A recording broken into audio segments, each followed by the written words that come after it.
Anybody with metastatic cancer will tell you that the first few months up to the first year is very difficult because you just don't have the hope.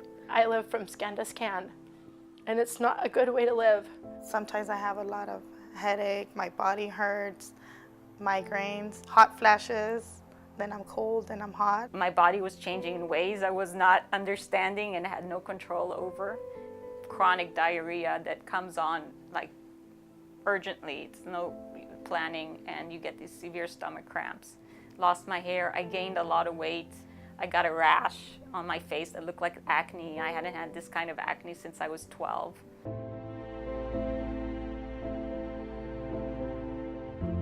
Once it became metastasized to the liver and it was discovered that the anti-hormonals weren't going to work anymore, we also discovered that I had damage to my femur. I wasn't able to put any weight on my leg whatsoever. It's a very painful surgery and a painful thing to go through. There's a titanium rod in the middle of it. They called me and let me know, hey, your L5 broke. I was like, so how did it break? And he's like, well, that's the thing. So your cancer is back. It's in my spine all the way up, like each one. It was in my sternum, it was in my collarbone, it was my lymph nodes in my neck. We're looking at 12 to 24 months. The chin to waist back brace.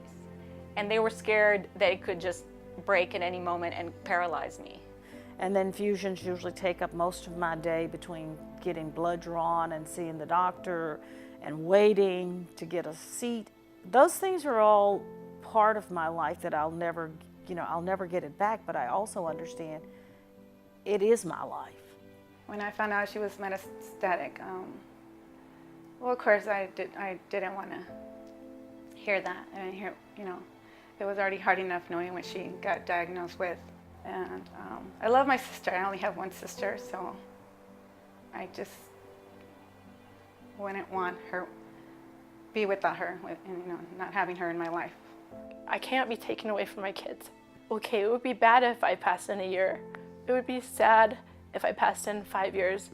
It makes me just as sad if I'm not there to see my girls in their wedding dresses.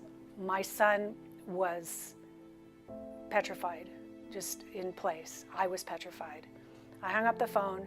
I excused myself saying I had to go to the bathroom. I went into my room and I dropped to the floor because I didn't want to upset him because my kids are my life. She showed up to my house and she surprised me because she had shaved her hair.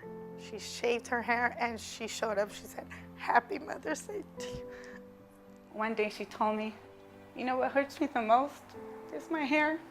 She said, "Not so much that I have breast cancer, because at least, after the mastectomy, I could just cover myself up and I feel normal. But without my hair, I don't."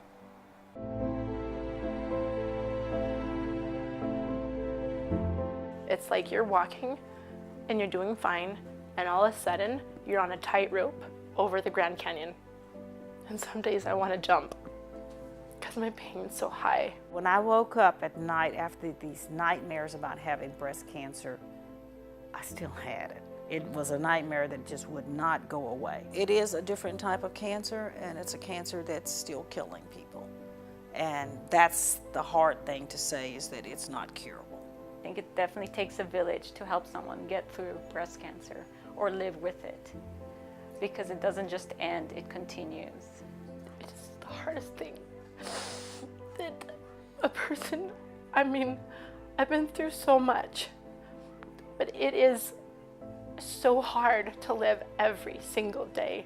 It's hard to do what I need to do to be a good mom, a wife. It's just hard to be alive.